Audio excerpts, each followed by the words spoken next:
కొంతమంది ఆర్గనైజేషన్ అర్థమవుతుంది సార్ వాళ్ళకి ఫోన్ చేయాలి వెరీ వెరీ కన్వర్జెంట్ కొంతమంది తీసుకుంటున్నారు కూడా తీసుకునే గోన్ చాలా ప్రాబ్లమ్స్ చెప్పారు అవుట్ సెక్షన్ తర్వాత సుమారు ఒక 200 మంది బైసెక్ట్ ఐసీకి శిక్షణ రెడ్డి తర్వాత ప్రదీప్ కుమార్ రెడ్డి అందరూ నారాయణ ఆల్ ఎస్ఐస్ ఇన్స్పెక్టర్స్ రఫ్లీ 200+ ఇంక్లూడింగ్ సిఆర్ ప్లటూన్ తర్వాత ఉమెన్ కానిస్టేబుల్స్ అందరూ కూడా పార్టిసిపేట్ చేశారు.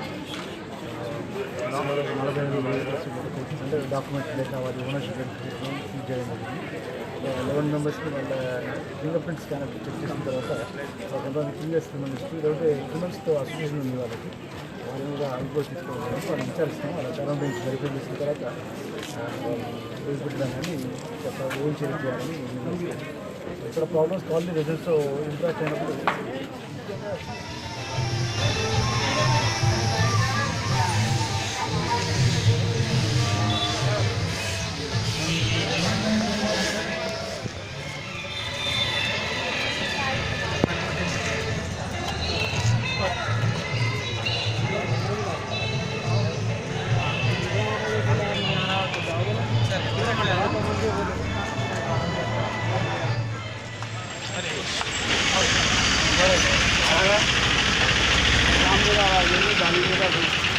क्या गाड़ी है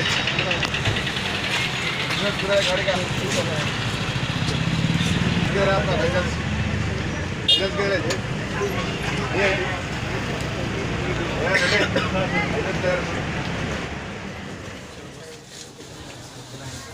कौन सा क्लास में 8 अच्छा है स्कूल टीचर इधर आते स्कूल में అధ్యయనంలో గార్డెన్ సెర్చ్ జరిగింది. గార్డెన్ సెర్చ్లో దాదాపుగా 120 మంది సివిల్ ఫోర్సు, దాంట్లో 2 ఏసీపీలు, 12 మెంబర్స్ ఇన్స్పెక్టర్స్, 22 ఎస్ఐస్, 100 మంది సివిల్ కానిస్టేబుల్స్, అదేవిధంగా 2 ఏఆర్ ప్లటూన్స్, ఒక ఉమెన్ ప్లటూన్, ఒక హోంగార్డ్ ఉమెన్ ప్లటూన్, మొత్తం దాదాపుగా 170 మెంబర్స్ వరకు పార్టిసిపేట్ అయినారు. ఈ కాలనీ ముఖ్యంగా బంగ్లాదేశ్ కాలనీ ఇది లోతు కమ్యూనిటీ సమస్య. దీంట్లో రౌడీజం కొంచెం ఎక్కువ ఉంది. అదేవిధంగా కొంచెం ఈ గాంజా అమ్ముతున్నారని ఇన్ఫర్మేషన్ మేము చేసినాము సర్ప్రైజ్గా. ఈ హౌస్ టు హౌస్ దాదాపు 245 హౌసెస్ సెర్చ్ చేయడం జరిగింది.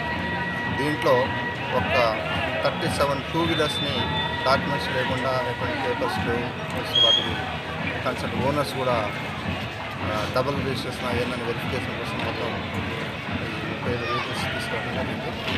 అదేవిధంగా 6 రౌడీ షీటర్స్ని, అదేవిధంగా సీడాట్ ద్వారా ఫింగర్ ప్రింట్ డివైస్ ద్వారా చెకింగ్ చేసి ఒక 22 మెంబర్స్ చెక్ చేసి దాంట్లో ఒక 4 మెంబర్స్ సస్పెక్టెడ్ ఉంటే వాళ్ళని డిటైన్ చేసినాము. వాళ్ళు ఫర్దర్గా క్రిమినల్స్తో మ్యాచింగ్ ఉన్నారు. వాళ్ళ వివరాలు డీటెయిల్ తీసుకుని ఫర్దర్ ఫాలోఅప్ యాక్షన్ చేస్తాం. ముఖ్యంగా ఈ బంగ్లాదేశ్ కాలంలో ఇక్కడ ఉన్న ఈ లోతు కమిటీ వాళ్ళందరూ కూడా గణేష్ రాబోయే సందర్భంగా గణేష్ విగ్రహాలు తయారు చేసుకుంటుంటారు. బట్ రీసెంట్గా మనకు తెలంగాణ గవర్నమెంట్ కానీ మన పోలీస్ డిపార్ట్మెంట్ చేయడం వల్ల గుడంబ వ్యాపారం అనేది బంద్ అయింది. కొంతమంది యువకులు గాంజాగా డైవర్ట్ అవుతున్న ఇన్ఫర్మేషన్ మీద సర్టిఫై చేసినాము. బట్ వాళ్ళైతే ఎవరు దొరకలేదు. కానీ ఒక డిటరెన్స్ క్రియేట్ చేయడానికి హౌస్ టు హౌస్ చెక్ చేసి ఎవరైనా గాంజా అమ్ముతున్నారనే ఉద్దేశంతో మనం చెక్ చేయడం జరిగింది. ఈ పబ్లిక్లో కాన్ఫిడెన్స్ బిల్డప్ చేయడానికి ప్లస్ శాంతి భద్రత కాన్ఫిడెన్స్ ఈ కార్డుని సెర్చ్ చేయబడింది.